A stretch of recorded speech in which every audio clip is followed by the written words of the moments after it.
Good evening to all of you. कौन कौन आ गया है क्लास में?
क्लास में कोई आ गया है तो वो मैसेज कर दे ताकि मुझे पता चल जाए।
Good evening Soni.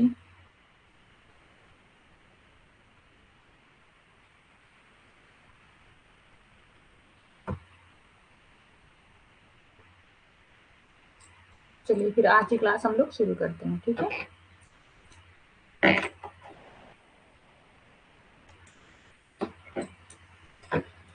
कल की इसकी पहली वाली जो क्लास थी, सैटरडे को क्लास थी ना, आज तो मंडे है। तो उस क्लास में हम लोग फिलॉसफी के बारे में पढ़ लिए थे। हाँ, इंडियन स्कूल ऑफ फिलॉसफी के बारे में पढ़ लिए थे हम लोग। तो आज हम लोग क्या करेंगे? आज हम लोग बुद्धिज्म के बारे में पढ़ेंगे। जो भी प्रीवियस गुड इवनिंग शिल्पी, जो भी प्रीवियस ईयर के जितने भी क्वेश्चन ज़्यादातर जो बन रहे हैं वो आपके 3 टॉपिक पे ज़्यादा कवर किए जा रहे हैं, ठीक है। पहला क्या है? बुद्धिज्म से क्वेश्चन ज़्यादा आ रहे हैं, और दूसरा वेदांत से, और तीसरा सांख्य से। इन तीनों चीज़ों से क्वेश्चन ज़्यादा पूछे जा रहे हैं। तो इन चीज़ों को हम लोग थोड़ा अच्छे से डीपली वे में इसको समझेंगे।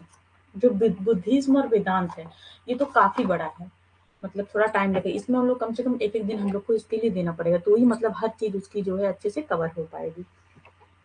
और फिर उसके बाद क्या बचा? योगा और जैनिज्म। इससे क्वेश्चन कम आते हैं, लेकिन कभी कभी इससे भी आते हैं, तो पढ़ना तो सब हम लोग को, लेकिन हाँ, सांख्य, वेदांत और बुद्धिज्म ये तीनों हम लोग अच्छे से पढ़ेंगे। तो हम लोग चलते हैं, शुरू करते हैं। और ये हमारी आईडी है टेलीग्राम की, जो लोग ज्वाइन कर लिए हैं, ठीक है। जो लोग नहीं ज्वाइन कर लिए हैं वो भी ज्वाइन कर लें इसको।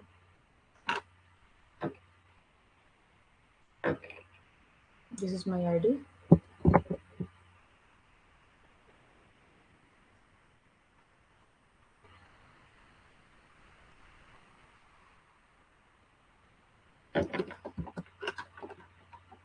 ओके।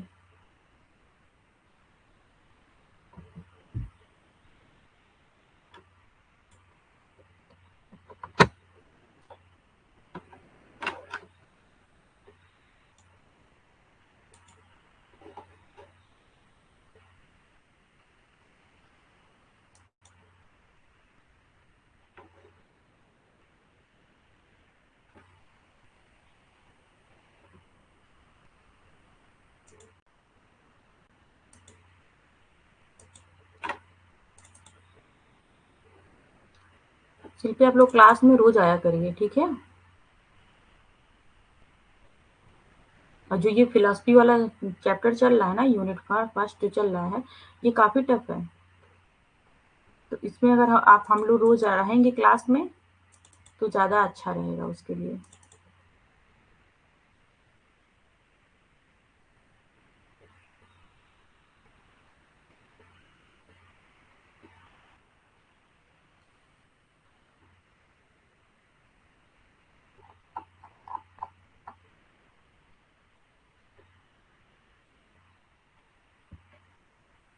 और इसमें ज्यादा ज्यादा चीजें रटने वाली हैं, समझना भी है रटना भी है, पर इसमें कुछ जो टर्मोलॉजी है उसको तो रटना ही पड़ेगा आप लोग को।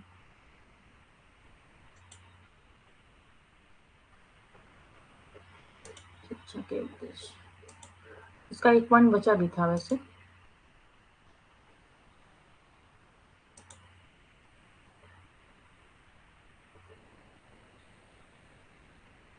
यहीं से बताएं, common system of Indian philosophy, यहाँ ये चीज हम लोग पढ़ लिए थे, फिलोसफी एंड एजुकेशन, ठीक है।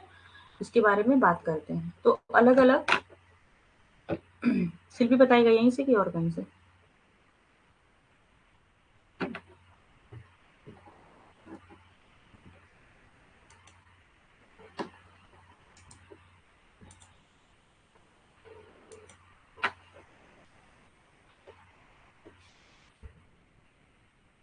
स्लाइड का नाम बताइएगा, कौन सी स्लाइड?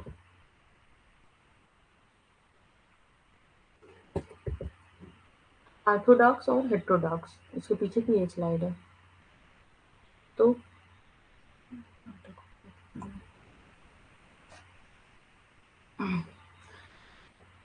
ऑर्थोडॉक्स, ओके, ठीक है शिल्पी। ऑर्थोडॉक्स का मतलब क्या हो गया? आस्तिक, जो लोग भगवान पे विश्वास रखते हैं। और हेट्रोडॉक्स का मतलब क्या हो गया? नास्तिक, जो लोग भगवान पे विश्वास नहीं रखते हैं। बस यही है। और नास्तिक में क्या क्या है?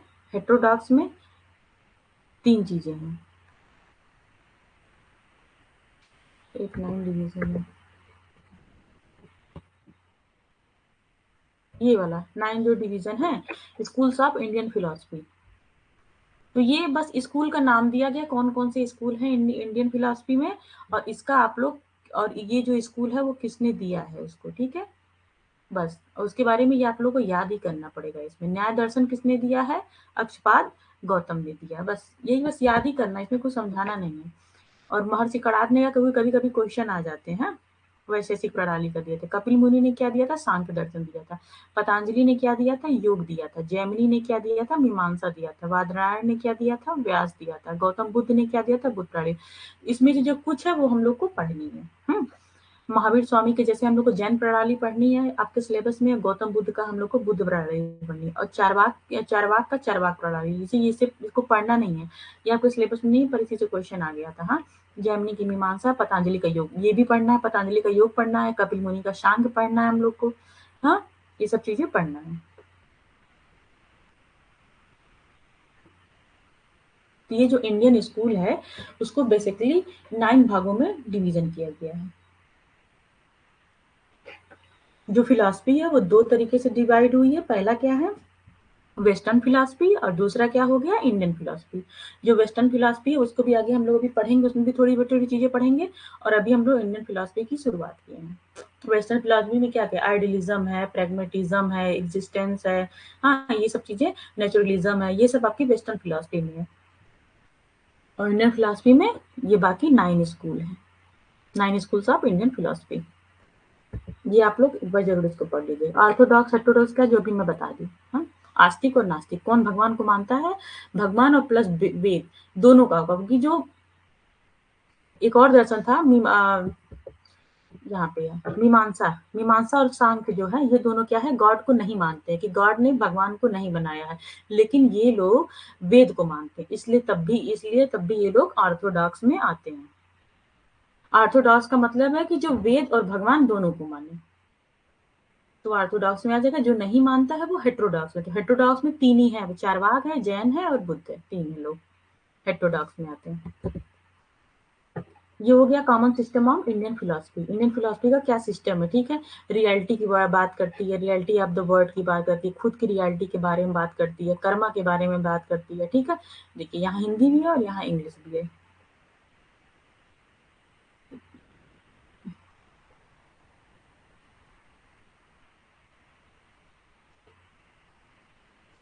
इसका हम आप लोग को वो नोट्स दे दिए हैं, आप सब लोग नोट्स थोड़ा देख लीजिएगा और उसको नोट्स आप बना लीजिएगा, ठीक है।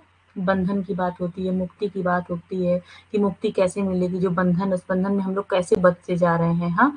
मुक्ति का साधन क्या-क्या करके हम मोक्ष की प्राप्ति करेंगे, ठीक है। इस आगे हम लोग बौद्ध दर्शन में हम लोग ये सब पढ़ेंगे।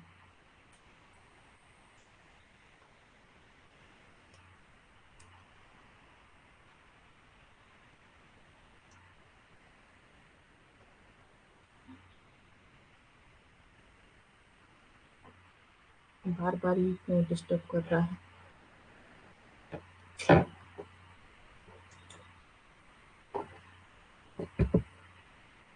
Philosophy and education. अब हम लोग यहाँ बात करते हैं कि फिलॉसफी का एजुकेशन से क्या संबंध है। तो अलग-अलग राइटर ने इसके बारे में कुछ ना कुछ बोला है, तो वो हम लोग एक-एक करके देखेंगे। जेम्स रॉस ने क्या बोला है, education is the dynamic side of philosophy. मतलब कि क्या होता है, ये गतिशील है, ये चेंजेबल होता है, ठीक है। जो दर्शन है वो एजुकेशन है वो क्या है, एक फिलॉसफी का क्या है, डायनेमिक साइड है, ठीक है। मतलब कि जो हमारा शिक्षा है, जो हमारी शिक्षा प्रणाली है, वो एक तरह से चेंजेबल है। वो फिलॉसफी के अनुसार कब चेंज होती रहती है। अलग-अलग जो फिलॉसफर हैं, अलग-अलग टाइप की शिक्षा के बारे में उन्होंने बताया। जैसे कि गौतम बुद्ध के टाइम में क्या था, अलग प्रणाली थी शिक्षा की, हाँ। जैन के बारे में अलग थी, इस्लामिक में क्या था, कुछ अलग ही था। तो यही हो गया इसका मतलब। और क्या हो गया, समझ में आ रहा है शिल्पी? हो गया ना, डाउट क्लियर हो गया आपका? फिस्टे ने क्या बोला, शिक्षा की कला दर्शन के बिना कभी भी पूर्णता प्राप्त नहीं हो सकती, ठीक है। कि मतलब इनका कहने का मतलब है कि जो शिक्षा है वो बिना दर्शन के, बिना दर्शन के ज्ञान के द्वारा शिक्षा हमको नहीं मिल सकती। अगर हमें शिक्षित होना है पूरी तरह से, तो हमें दर्शन के बारे में भी जानना पड़ेगा, हाँ। और ये क्या हो गया, जेंटाइल ने क्या बोला है, education without philosophy would mean a failure to understand the practice nature of. मतलब बिना फिलॉसफी के हम एजुकेशन का जो नेचर है वो उसको नहीं समझ सकते हैं, ठीक है। तो ये कुछ राइटर हैं जिन लोगों ने फिलॉसफी और एजुकेशन को एक दूसरे से जोड़ के देखा है, ऐसा ऐसा अपने अपना अपना अपना मतलब फिलोसफिकल जो उनका पर्सपेक्टिव है उसको रखा है। अब हम लोग बात करेंगे determining the aspect of education, ठीक है। मतलब कि एजुकेशन का फिलॉसफी में क्या उपयोग है, क्यों हम मतलब कि जो हमारा फिलॉसफी ये अलग ब्रांच है, ठीक है। इसको हम एजुकेशन में क्यों पढ़ रहे हैं, मतलब क्या यूज है। हम फिलॉसफी सीख जाते हैं, ठीक है, मेरे अंदर मतलब कि दर्शन कुछ समझ जाते हैं, तो हम उसको फिलॉसफी में तो उसको हम एजुकेशन में कैसे ले जाएंगे, क्या क्या हमको, क्या क्या एजुकेशन में क्या क्या चीजें हमको ऐसे आज सामने आएंगी जिसमें हमको फिलॉसफी की जरूरत पड़ती है। ये चीजें हम करिकुलम डिजाइन के समय हम पढ़ चुके हैं, थोड़ा बहुत उसमें पढ़ चुके हैं, अगर आप लोग को याद है तो। उसमें बेस था ना, सोशियोलॉजिकल बेस था, फिलोसफिकल बेस था, 3 बेस हम लोग पढ़े थे। तो इसमें भी वो चीज़ थोड़ा-सा पढ़ना। वैसे ये सब क्वेश्चन उतना आता नहीं है, लेकिन थोड़ा जानना ज़रूरी है। ज़रूरी नहीं है जो चीज़ आए उसी को जाना जाए। थोड़ा बहुत जो नहीं आ रहा है उसके बारे में थोड़ा बहुत टच में रहना ज़रूरी है।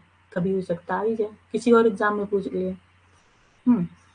एजुकेशनल एम्स ऑफ एजुकेशन, इसका एजुकेशन में एम क्या है? Educational philosophy guide the process of education by suggesting suitable aim from the diversities of life and selecting the means accordingly। मतलब इसमें क्या हो गया, इसका हिंदी भी है। हुँ?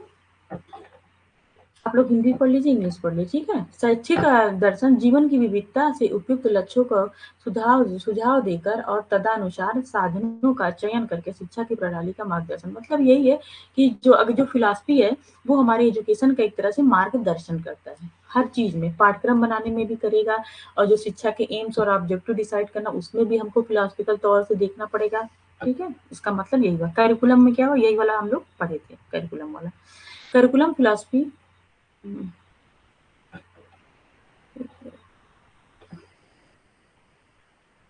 पता नहीं क्या हो जाता है कभी-कभी।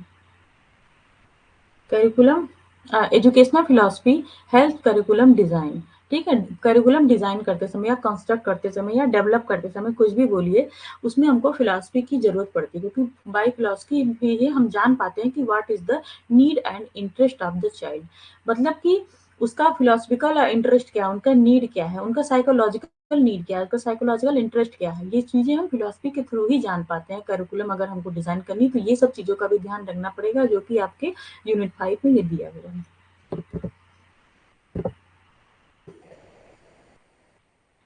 Discipline. Education philosophy also determine the nature and form of discipline, मतलब अलग-अलग डिसिप्लिन है। हाँ, डिसिप्लिन का मतलब समझ गए हैं आप लोग, कितनी बार समझाया है मैंने कि अलग-अलग टाइप के मतलब कि जो कोर्सेज़ चलते हैं, अलग-अलग discipline, science discipline, art discipline, commerce discipline, हाँ, अलग-अलग टाइप के जो कोर्सेज़ हैं। उसको भी हम लोग को जब हम लोग करिकुलम बनाएँगे या फिर उसकी डिसाइड करेंगे, तो उसमें भी फिलॉसफी का यूज़ होता है। ये क्या है, teacher and student. Teacher and student के लिए फिलॉसफी क्यों ज़रूरी है? देखिए, it is educational philosophy which determine the role and quality of the teacher as well as the student in diversified society. मतलब कि स्टूडेंट और टीचर के लिए भी फिलॉसफी का ज्ञान होना बहुत जरूरी है, क्योंकि इसके द्वारा हम स्टूडेंट की डाइवर्सिटी को जान पाते हैं, अगर टीचर के अंदर वो गुण है, और सोसाइटी की नीड क्या है, ये सब चीज़ों की जानकारी हमको फिलॉसफी से ही मिलती है। एडमिनिस्ट्रेशन, एडमिनिस्ट्रेशन का मतलब कि जो किसी भी स्कूल, किसी भी इंस्टीट्यूट, किसी भी यूनिवर्सिटी का जो एडमिन है, उसका एडमिनिस्ट्रेटर है, तो उसके भी नॉलेज में थोड़ा फिलॉसफी होना ज़रूरी है, ठीक है? क्योंकि क्या करता है, it help to it it is established a school in democratic, ठीक है? मतलब कि उसको जो स्कूल चलाना है, उसके लिए भी उसको स्कूल का एस्टैब्लिश करना है, उसको चलाना है स्कूल, उसको फंक्शन में ले आना है, तो उसके लिए भी फिलॉसफी का जानकारी होना ज़रूरी है, क्योंकि जो फिलॉसफी की जानकारी होगा, तभी वो किसी चीज़ का, पेरेंट्स की नीड क्या है, स्टूडेंट की नीड क्या है, टीचर की नीड क्या है, इन तीनों को ध्यान में रख के वो अपना स्कूल आगे बढ़ा सकता है और अच्छे से अच्छा एक एनवायरनमेंट, अच्छे से अच्छा शिक्षा दे सकता है। तो उसका हिंदी है, आप लोग एक बार पढ़ लीजिए। अनुशासन क्या है? शिक्षा दर्शन भी अनुशासन के स्वरूप का निर्धारण करती है। हुँ,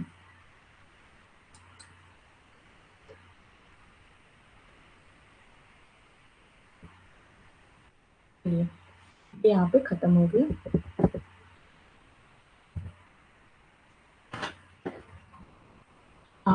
आज हम लोग पढ़ेंगे बुद्ध का, ठीक है?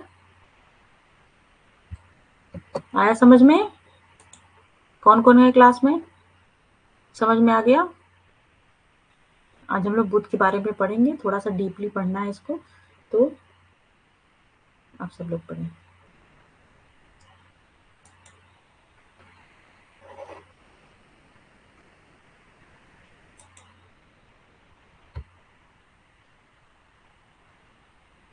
समझ में आ गया तो प्लीज़ मैसेज करें, और नहीं आया तो भी बताएँ।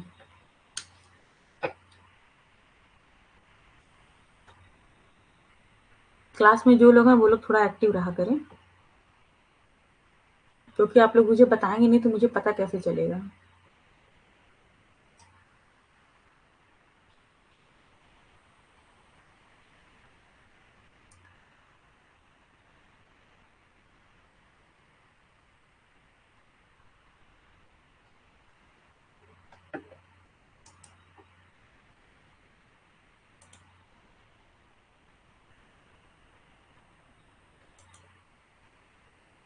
ओके, कोई नहीं बोल रहा, ठीक है। बुद्धिज़्म, चलिए बुद्ध के बारे में हम लोग पढ़ते हैं। बुद्ध से क्वेश्चन बहुत ज़्यादा ही पूछे जाते हैं, इसलिए आप लोग एकदम ध्यान से इसको पढ़िएगा। चीज़ें जो हैं इसमें कुछ क्या है ना, और एट फोल्ड इन्होंने बताया, त्रिपिटक बताया, इनकी एक बुक थी उसके बारे में बताया, तो वो सब चीज़ें भी आगे पढ़ेंगे, उसी उन्हीं सब चीज़ों से क्वेश्चन बनते हैं, ठीक है? बौद्ध धर्म किसने मतलब बौद्ध धर्म का प्रवर्तक कौन माना जाता है? महात्मा बुद्ध माना जाता है। ये सब नॉर्मल चीज़ें आप लोग को थोड़ी बहुत पता ही है। हाँ, ये वैदिक काल की हिंसा, पशु बलि, जाति और वर्ग भेद के शोषण के खिलाफ थे। मतलब ये हिंसा को नहीं मानते थे, पशु बलि का विरोध करते, जाति-पाति को इन्होंने मतलब कर दिया था, मतलब पूरी तरह से इग्नोर करने को बोला था। हाँ, वर्ग भेदों की जो इन्होंने मठों में जो बौद्ध काल में जो शिक्षा होती थी, वो मठों में होती थी। तो जो उसमें शिक्षा होती थी, उसमें क्या होता था? उसमें मतलब किसी भी जाति का, किसी भी वर्ग का जो भी इंसान है, मतलब जो भी बच्चा है, वो जा सकता था और शिक्षा ले सकता था। पर वेदांत के टाइम में ऐसा नहीं था। जो हमारे वर्ण थे वो 4 भागों में विभाजित हो गए थे। तो उस समय वर्ण के हिसाब से शिक्षा दी जाती थी। लेकिन जो बुद्धिज़्म था उसमें क्या हुआ, सारे वर्गों को, सारे जातियों को एक साथ शिक्षा दी जाती थी। और ये पूरी तरह से अहिंसा के पुजारी थे। ये लोगों के समान व्यवहार, अहिंसा और शांति के सिद्धांतों पर आधारित था। इनका ये जो दर्शन है, बुद्धिज्म है, बौद्ध दर्शन है, वो ऐसा है। इसमें आप देखिए, इसमें 4 नोबल ट्रुथ के बारे में बात की गई है। ये सब जो 4 नोबल है और 8 अनफोल्ड पाथ उसमें पाथ दिया गया है, हाँ, अष्टांगिक मार्ग, मतलब ये सब चीजें आप लोग अच्छे से एकदम याद कर लीजिएगा उन चीजों को, क्योंकि क्वेश्चन इन्हीं से बनते हैं। देखिए, चलिए पढ़िए। पहला इन्होंने क्या, जो चीजें ना वो एक सीक्वेंस से ही पूछी जाती हैं। ऐसा नहीं कि आप सफरिंग पहले ला देंगे और 8 फोल्ड पाथ बाद में लाएंगे, लास्ट में नहीं लाके आप इसको बीच में रख देंगे, रीजन को आप एकदम लास्ट में रख देंगे। पर तो ये सब चीजें नहीं करनी, जो चीज जैसे दी गई है वैसे ही याद करनी है, क्योंकि कभी कभी सीक्वेंस मिलाने को भी आ जाता है, तो आप लोग को एक सही सीक्वेंस में याद करना पड़ेगा।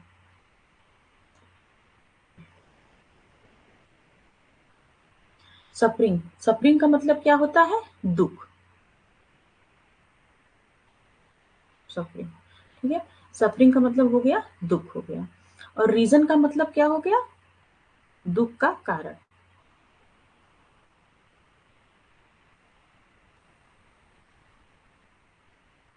दुख का कारण। और सोल्यूशन का मतलब क्या हो गया? निवारण।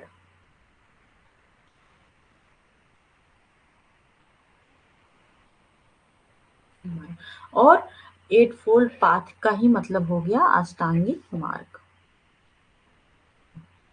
ओके। तो इन्होंने, गौतम बुद्ध ने 4 तरीके के सत्य बताए हैं। हमें मोक्ष की, इनका ओवरऑल क्या है कि मोक्ष की प्राप्ति करना है। हमको मोक्ष की प्राप्ति करने के लिए 4 तरह से ये पथ बताए हैं कि इन्हीं रास्तों पे हमको चलना है।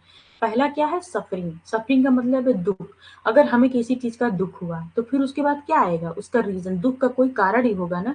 फिर हम उसका क्या करेंगे? सोल्यूशन ढूंढेंगे, और जो सोल्यूशन है उसका बस एक ही सोल्यूशन है कि जो अष्टांगिक मार्ग है, बौद्ध धर्म। हम जो भी बात करेंगे आप बौद्ध धर्म को सोच के ही सोचिए, मतलब दिमाग में अपने डालिए।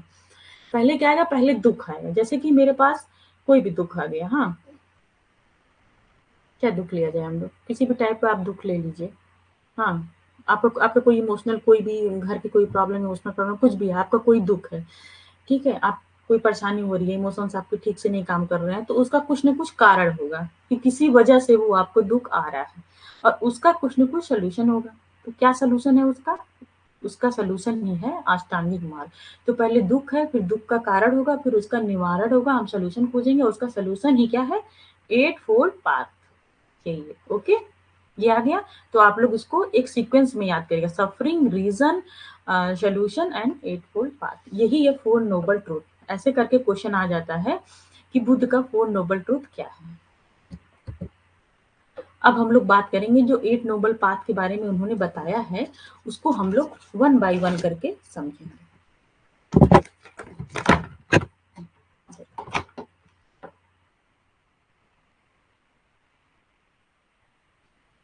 चलिए, पहला क्या है? Right insight. मतलब इसका मतलब क्या होता है?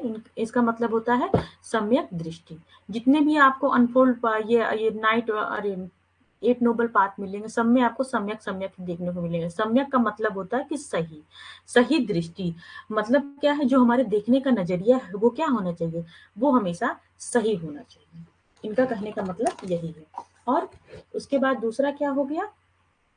सम्यक संकल्प।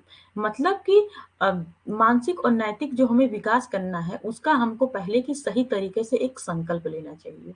हाँ, हर कोई चाहता है कि अपना मानसिक और नैतिक विकास करना। उसके लिए हमको क्या करना है? पहले तो हमें कोई ना कोई उसका लिए संकल्प लेना चाहिए कि इन कामों से हमारा अच्छे से जो विल पावर हमारा है वो मजबूत होगा। तो एक सही संकल्प लेना बहुत जरूरी है। तीसरा क्या हो गया? राइट स्पीच, यानी संवक वाक। मतलब कि जो हम बोल रहे हैं, जो हमारी वाणी है, उसमें क्या होनी चाहिए? उसमें पवित्रता होनी चाहिए, उसमें सत्यता होनी, मतलब कि झूठ नहीं बोलना, जो बोलना है सही बोलना और पवित्र तरीके से बोलना है। किसी को गाली गलौज नहीं करना है। और फिर क्या हो गया? Right deeds. मतलब कि क्या हो गया? स- सम्यक कर्मांत। मतलब कि इसका मतलब हो गया है कि कोई भी ऐसा काम न करे जो दूसरों के लिए हानिकारक हो। हाँ, कोई भी हानिकारक काम करने से हमको बचना है, अकॉर्डिंग टू गौतम बुद्ध। तीसरा क्या हो गया? राइट वोकेशन मतलब कि समवक आजीव, मतलब कि गलत तरीके से हमको कभी भी आजीविका प्राप्त नहीं करनी है। अगर हमें जीवन बिताने के लिए आजीविका तो बहुत ज़रूरी है, तो जो धन हम ले रहे हैं, कहीं से भी ले रहे हैं, तो वो गलत तरीके से धन हम नहीं लेंगे, अच्छे से मेहनत करके ही वो धन कमाएँगे। तो ये हो गया राइट वोकेशन। 6 वाला क्या है? राइट एक्सरसाइज, ठीक है? इसमें एक्सरसाइज का मतलब है कि मानसिक और शारीरिक व्यायाम से है, ठीक है? तो हमारा शारीरिक व्यायाम क्या हो गया? योग हो गया, और मानसिक व्यायाम क्या हो गया? सही विचार। हम जब सही विचार अपने दिमाग में लाएँगे, तो उन्हीं को बोला गया है इसमें मानसिक व्यायाम, मतलब कि हमेशा हमको मानसिक व्यायाम क्या करना है? मतलब कि हमेशा हमको अच्छा सोचना है, राइट वे में सोचना, पॉजिटिव वे में सोचना है, किसी का मतलब किसी का उसमें बुरा नहीं सोचना है। योग, और इसमें योग का मतलब योग के बारे में भी दिया गया है कि मतलब हम लोग को शरीर के स्वस्थ रखने के लिए योग करना है और दिमाग को स्वस्थ रखने के अच्छे विचार को लाने। ये हो गया राइट एक्सरसाइज। 7th वाला क्या हो गया? Write memory. मेमोरी का मतलब हो गया मतलब कि सम्यक स्मृति, मतलब कि आत्मज्ञान की अनुभूति करना है, क्योंकि जो दुनिया में सब कुछ है ना, इनके अकॉर्डिंग क्या सुनिए, दुनिया में सब कुछ अस्थाई है, कोई भी चीज़ अस्थाई नहीं है। मतलब कि जैसे इन्होंने, जो आपको पता ही होगा कि जब घर से निकले तो क्या देखे, बूढ़ा व्यक्ति देखें, किसी को क्या नाम है, रोग हुआ है, मतलब कोई अगर बूढ़ा व्यक्ति है तो कभी ना कभी वो जवान रहा होगा ना, तो मतलब कोई चीज अस्थाई नहीं है। रोग का क्या है, एक लोग को आगे चल के देखे तो कोई बहुत रोगी था, तो उसको परेशानी थी, वो रो रहा था अपना, उसको रोग के कारण परेशानी, तो वही है कि ऐसा नहीं है कि आज उसको रोग हो तो उसको जिंदगी भर से रोग रहा हो, तो वो थोड़े दिन का है, उसको आगे चल के सही हो सकता है। तो उसका मतलब यही है कि मतलब कि इसमें क्या सम्यक स्मृति में क्या है कि आत्मज्ञान की अनुभूति हो जाए, और कि मतलब क्योंकि कोई चीज़ अस्थाई नहीं है इसमें, ठीक है? मतलब कि जैसे कि हमको अच्छा कर्म करना, ये सोच के नहीं करना जैसे कि लोग चोरी करते हैं, लूट-पाट करते हैं, इसलिए कि हम ये धन लेके इकट्ठा कर लें और आराम से हमारे आगे आने वाली पुश्तें काम करेगी। उसका यही मतलब कि कोई चीज़, आपका जो धन है वो भी अस्थाई नहीं है। इसलिए आप आत्मज्ञान की अनुभूति करिए, अच्छा सोचिए, अच्छा खाइए, अच्छा करिए।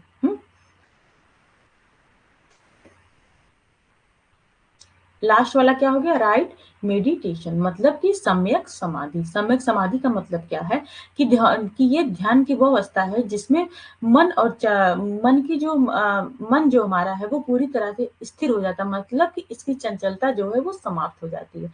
उसको क्या बोलते हैं? मेडिटेशन, मतलब कि ध्यान लगाना। ध्यान लगाना आप सब लोग जानते हैं, जब हम लोग मेडिटेशन करते हैं क्या करते हैं, किसी एक जगह पे हम लोग वो मतलब कोई एक बिंदु लेके हम लोग उस पे ध्यान लगाते हैं। मतलब इससे क्या होता है? इससे होता है कि हमारी जो चंचलता, जो हमारा दिमाग, अभी हम पढ़ा रहे हैं तो मेरा दिमाग एक दो जगह जा रहा है, हाँ, आप पढ़ रहे हैं आपका भी जा रहा होगा। तो ये जो मन की जो चंचलता है, इससे ये चीज़ खत्म होती है, जो कि बहुत ज़रूरी है।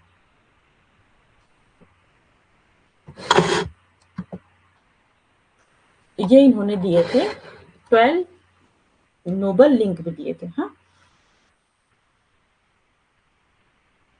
तो ये अलग-अलग करके ये भी आप लोग को याद करना है। इससे क्वेश्चन कम आते हैं, लेकिन इन्होंने दिया था तो हम लोग को पढ़ना भी है। अविद्या है, संस्कार है, विगणना है और नामारूपा है, सदयतम है और स्पर्श है, वेदना है, तृष्णा है, उपादान है, भावा है, जाति है और जन्म मरण का जो बंधन है वो है, ठीक है? Old age, death.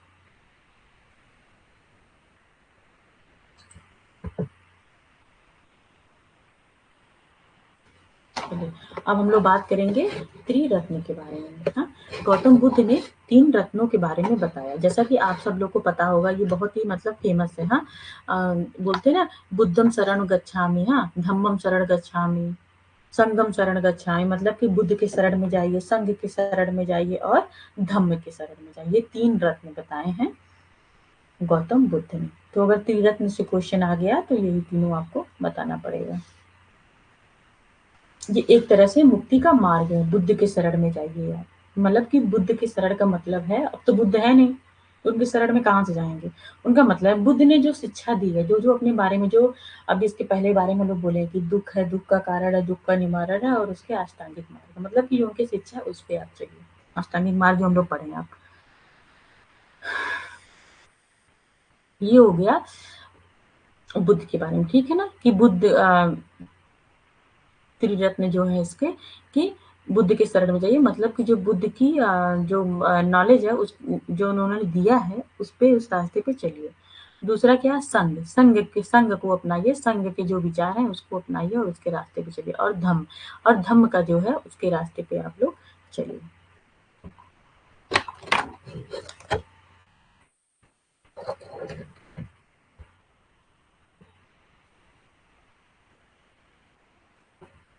ये देखिए त्रिपिटक, ये क्या है, एक तरीके से बुक है।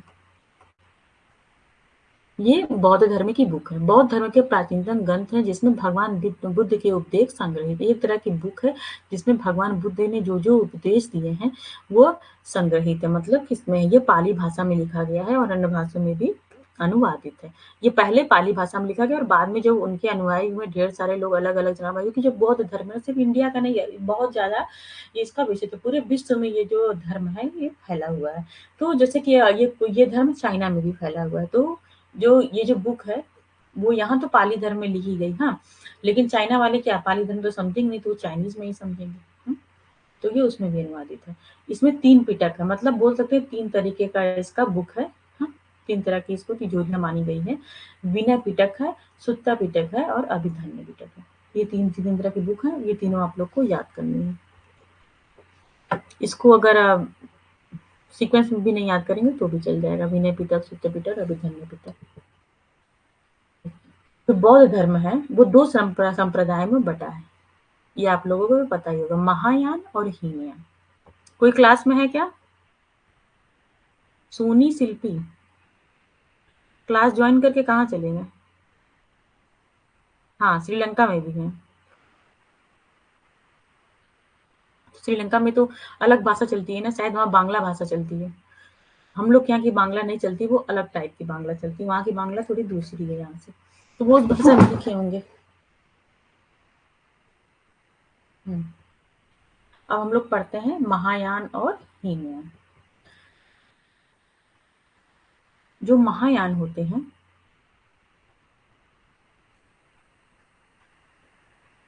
कौन सी भाषा चलती है शिल्पी वहाँ पे? मेरे फादर अभी थोड़े दिन पहले ही गए थे श्रीलंका, तो उन्होंने मुझे यही बताया कि वहाँ पे बांग्ला चलती है, लेकिन उनकी बांग्ला थोड़ी अलग है यहाँ से, मिलती-जुलती यहीं से है, लेकिन एकदम नहीं है। Okay, okay. हो सकता है कुछ रीजन में चलता हो, जहाँ वो गए थे।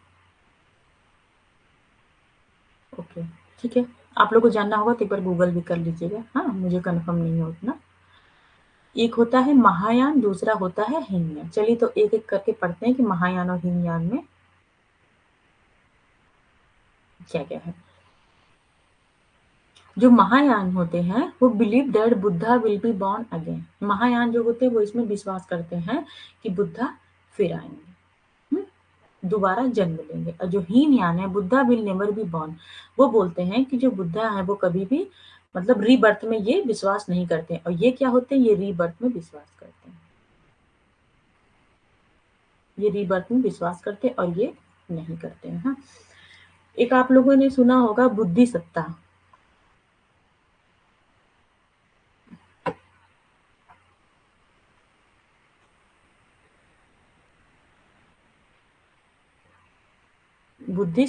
बुद्धि सत्ता क्या है? ये महात्मा बुद्ध के अवतार हैं।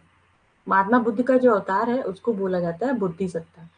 और जैसे हीनयान ये नहीं मानते कि बुद्धा रिबॉर्न होंगे, मतलब पुनः जन्म लेंगे। जो महायान होता है वो मानते हैं कि बुद्धा जन्म लेंगे। और वो लोग ये भी मानते हैं कि कलयुग में बुद्धा जब आएंगे तो उनका अवतार पता है क्या होगा? उनका अवतार होगा कल्कि।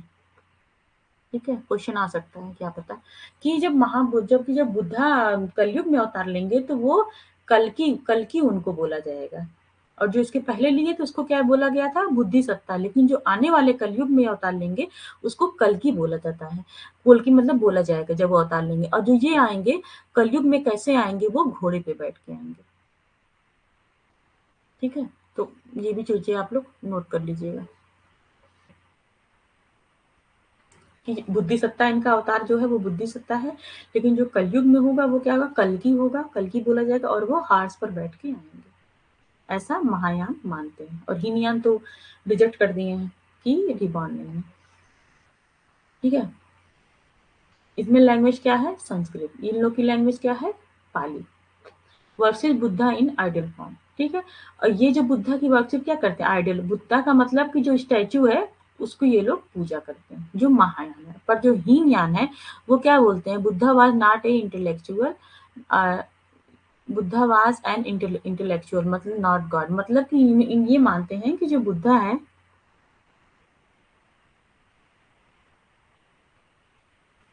अच्छा पर शिल्पी मुझे पता नहीं है तो इसलिए मैं बता नहीं सकती कि राम और बुद्धा एक ही वंश के हैं। ये मुझे पता नहीं। ये चीजें ऐसा मैंने कहीं पढ़ा नहीं है।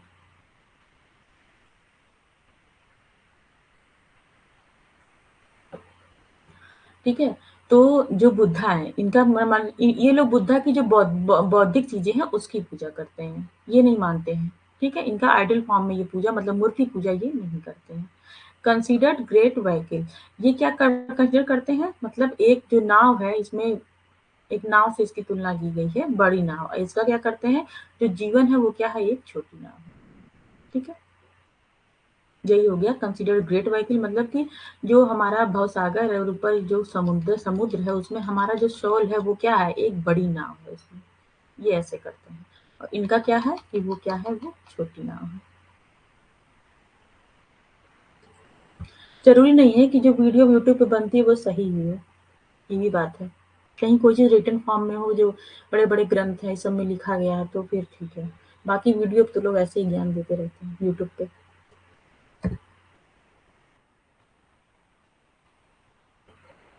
कुछ इनकी टर्मोलॉजी है तो ये भी पढ़ते हैं। ठीक है।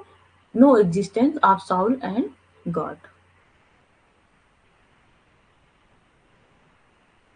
इन्होंने बताया है, मतलब कि जो बुद्धिज्म वाले लोग हैं, बुद्ध को मानने वाले लोग हैं, इसका बताया इन्होंने, मतलब बुद्ध ने जो शिक्षा दी है कि कोई आत्मा या एक मिनट, कोई अस्थाई आत्मा या ईश्वर नहीं हो सकता है।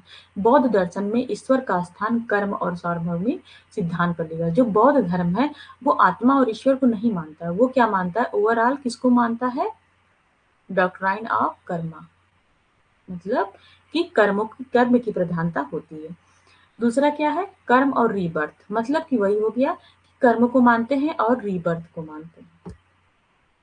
इनका ये हो गया कि जो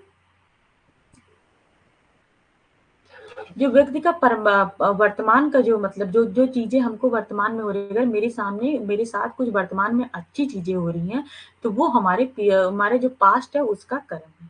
ठीक है। इनका ये मानना है।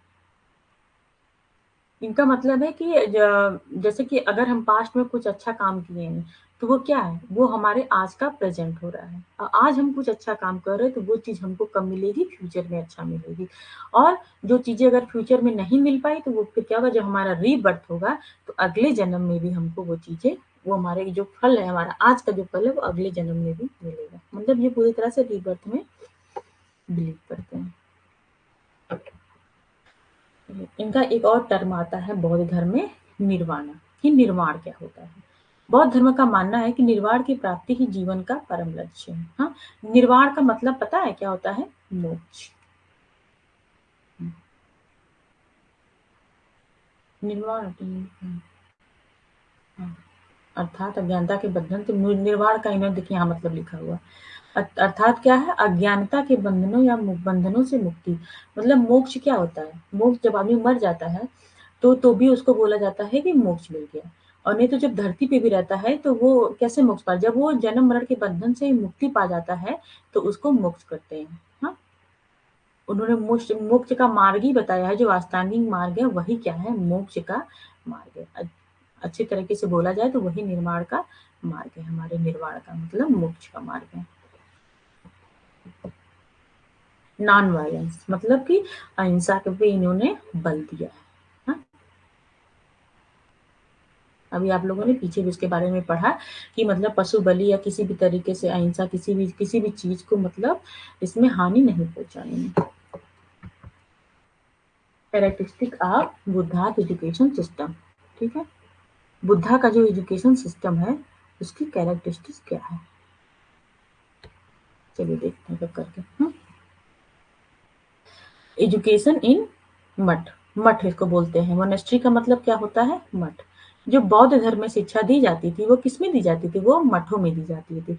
इसमें दो तरीके के संस्कार होते थे, प्रवज्जा होती है और क्या होता है? उपसंपदा। प्रवज्जा ठीक है, बताइए प्रवज्जा कितने साल में होती थी और उपसंपदा कब होती थी? दोनों से क्या मतलब है, पता है किसी को? क्योंकि ये क्वेश्चन बहुत पढ़े होंगे आप लोग।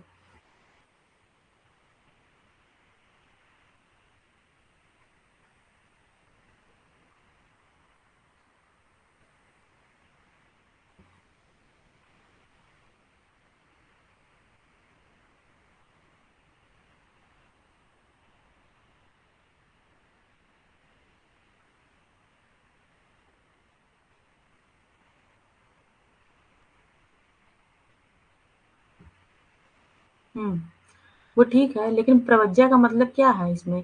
कितने साल में बच्चे को प्रवज्जा संस्कार होता था और कितने साल में उपसंपदा संस्कार होता था? जो प्रवज्जा संस्कार है उसका मतलब है, मैंने इसका मीनिंग पूछा कि इसका मतलब क्या है। जो प्रवज्जा होती है वो जब बच्चा 8 ईयर का हो जाता है तो कौन संस्कार होता है? प्रवज्जा संस्कार। तो मतलब कि जब 8 साल का बच्चा हो जाएगा तो वो मठ में जाएगा शिक्षा लेने।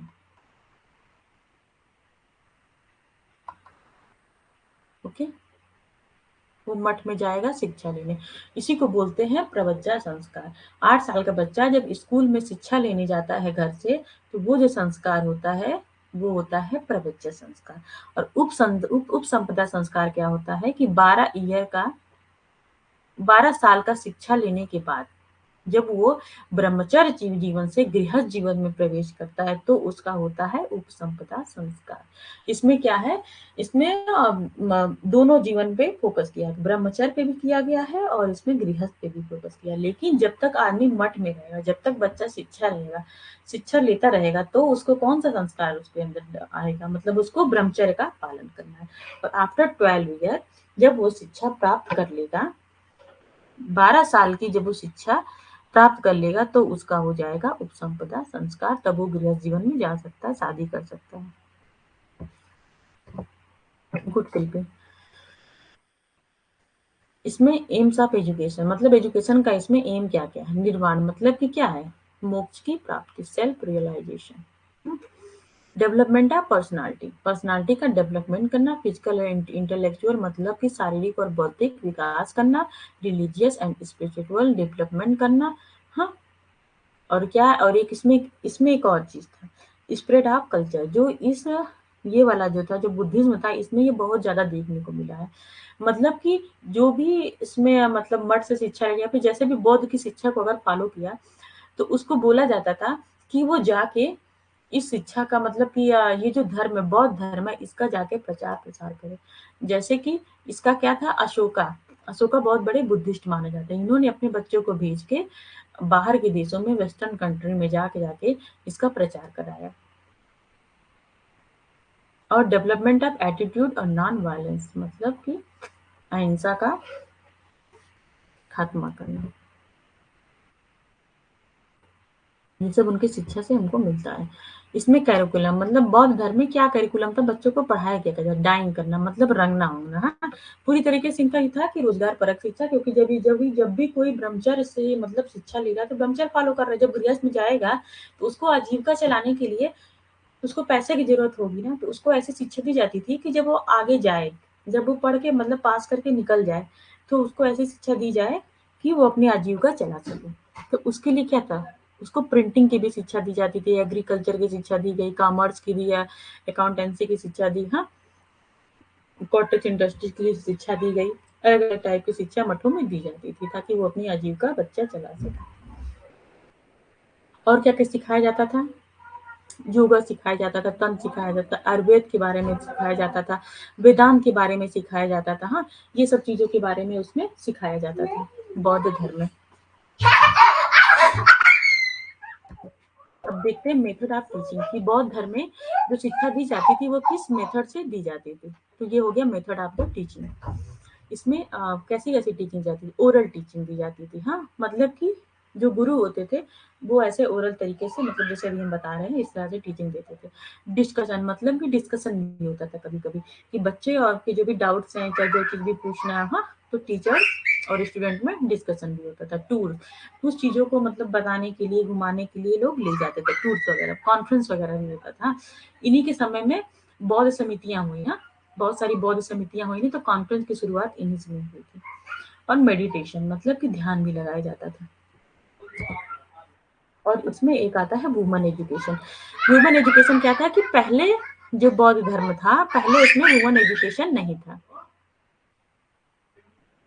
बाद में वुमन एजुकेशन इसमें जोड़ा गया था। तो इसको हम लोग देखते हैं। बौद्ध काल के दौरान महिला शिक्षा अपने सबसे निचले स्तर पे थी, क्योंकि महिला लोग इस अर्थ में तिरस्कृत थी और भगवान बुद्ध ने उन्हें भी बुराइयों का स्रोत माना गया था।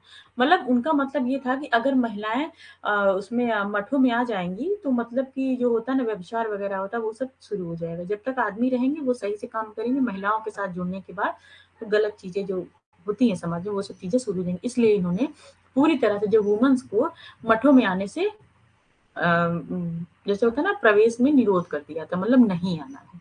लेकिन कुछ समय के बाद इनके जो शिष्य थे आनंद, इसको आप लोग सब लोग पढ़े होंगे, जो आनंद इनके शिष्य थे, उन्होंने आग्रह करने पर बौद्ध ने अपनी आग्रह करने के कारण बौद्ध ने अपनी सौतेली माँ के साथ लगभग 500 महिलाओं को शिक्षा देने के लिए अनुमति दे दी थी। लेकिन फिर उसके बाद ही जब महिलाएं आई तो ही उसके बाद इनके यहाँ जो इनके मठों में मतलब हो सकता है जो भी कहें कि मतलब मेल फीमेल का मतलब अट्रैक्शन होना और भी चीजें मठों में होने लगी। उसके बाद ही जो ये इनका जो इसमें इसका जो मतलब शिक्षा जो इसमें जो आई वुमेन्स लोग आई, उसके बाद ही माना जाता है कि जो इनका शिक्षा हुआ, मतलब मठ हुआ, उसका थोड़ा सा मतलब अच्छा इफेक्ट फिर नहीं पड़ा समाज के ऊपर। पूरी तरह से मतलब एक तरह से बोली कि थोड़ा डिस्ट्रॉय हो गया था वो चीजें। तो आज की क्लास यहीं खत्म होती है।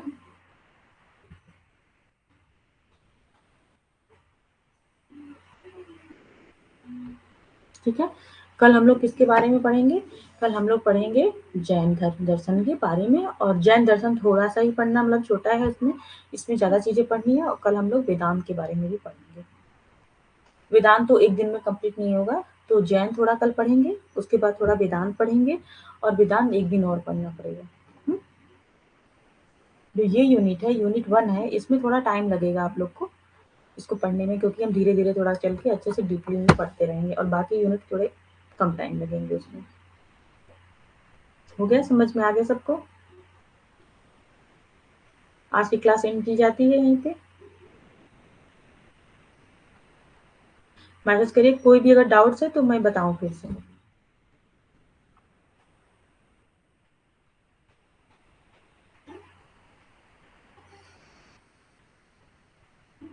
किसी कोई डाउट्स है? शिल्पी, सोनी?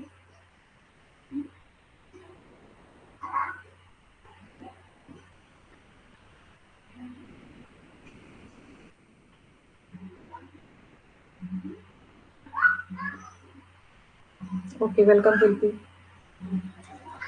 जो एक एक दिन पढ़ा रहे हैं वो एक एक चीज आप लोग अच्छे से पढ़ते जाइए, उसका नोट्स बनाते जाइए, तो आप लोग को आराम रहेगा। अगर चीजें रोक देंगे कि 2 दिन 3 दिन की चीजें एक दिन पढ़ लेंगे तो फिर नहीं हो पाएगा, मजा नहीं आएगा, फिर भूल जाती हैं चीजें।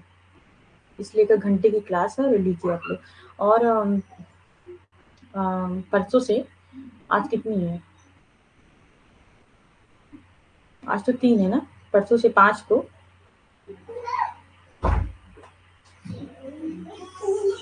हेट्रोडॉक्स और ऑर्थोडॉक्स का सिंपल सा है।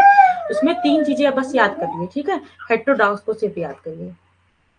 जैसे कि अभी बुद्ध और जैन, ये हम पहले पढ़े थे ना, तो बुद्ध और जैन ये दोनों क्या है? ये दोनों हेट्रोडॉक्स हैं। और इसमें एक और ऐड कर लीजिए, चारवाक। इसको आप डाल सकते हैं जेसीबी।